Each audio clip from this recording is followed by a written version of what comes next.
పొరపాటున చంద్రబాబుకు ఓటు వేస్తే ఏమవుతుంది? మళ్ళీ చంద్రముఖి నిద్రలేస్తుంది. పొరపాటున చంద్రబాబుకు ఓటేస్తే మళ్ళీ చంద్రముఖి నిద్రలేస్తుంది. లేచి లకలక లకలక లకలక అంటూ మళ్ళీ మీ రక్తం దాగేందుకు మీ ఇంటి గడప దొక్కుతుంది. ఖచ్చితంగా ఆలోచన చేయమని కోరుతా ఉన్నా. బాబు చరిత్ర చూస్తే ఏ రోజు మాట మీద నిలబడ్డ చరిత్ర లేదు. బాబు మొన్న ఇచ్చిన మేనిఫెస్టో చూస్తే సాధ్యం కాని హామీలతో ఆయన చెప్పిన హామీలను చూస్తే ఆయన చేయబోయే మోసం కళ్ళకు కట్టినట్టుగా కనిపిస్తూ ఉంది. నేను ఆలోచన చేయమని అడుగుతా ఉన్నా.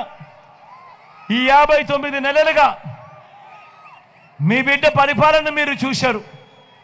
ఈ 5 సంవత్సరాలలో ఈ 59 నెలల కాలంలో గతంలో ఎప్పుడూ జరగని విధంగా, గతంలో చూడని విధంగా మీ బిడ్డ ఏకంగా 2,70,000 కోట్ల రూపాయలు, మళ్ళీ చెప్తా ఉన్నాను, ఏకంగా 2,70,000 కోట్ల రూపాయలు మీ బిడ్డ నా అక్క చెల్లెమ్మల కొరకు, నా అక్క చెల్లెమ్మల కుటుంబాలు బాగుండాలి అని ఏకంగా 130 సార్లు మీ బిడ్డ బటన్లు నొక్కాడు. నా అక్క చెల్లెమ్మలకు మంచి చేసేందుకు 130 సార్లు మీ బిడ్డ బటన్లు నొక్కి వివిధ పథకాల ద్వారా నా అక్క చెల్లెమ్మల ఖాతాలకే నేరుగా వారి చేతికి ఎలాంటి లంచాలు లేకుండా, ఎలాంటి వివక్ష లేకుండా నేరుగా మీ బిడ్డ బటన్ నొక్కడం, నేరుగా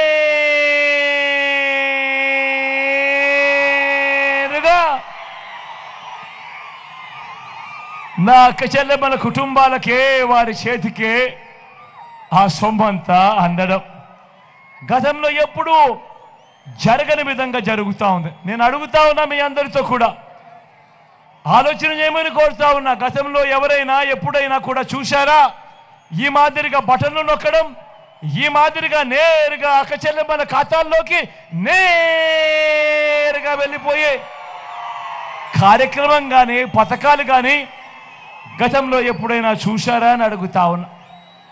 గతంలో ఎప్పుడూ జరగని విధంగా రాష్ట్రంలో మొత్తం 4 లక్షల ఉద్యోగాలుంటే మనం వచ్చేదాకా దశాబ్దాలుగా ఈ 59 నెలల కాలంలో ఏకంగా మరో 2,31,000 ఉద్యోగాలు మీ బిడ్డ అధికారంలోకి వచ్చిన తర్వాతే ఈరోజు నా తమ్ముళ్ళు, నా చెల్లెమ్మలు ఈరోజు ఏ గ్రామ సచివాలయంలోకి వెళ్ళినా కనిపిస్తారు.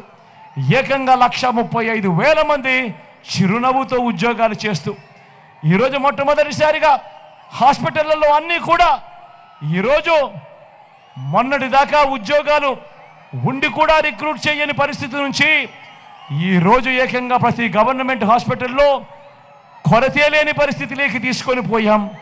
అందరినీ రిక్రూట్ చేస్తూ ఏకంగా 2,31,000 రాష్ట్ర చరిత్రలో ఎప్పుడూ జరగని విధంగా జరిగింది కేవలం ఈ 59 నెలల కాలంలోనే అని చెప్పడానికి గర్వపడతా ఉన్నా.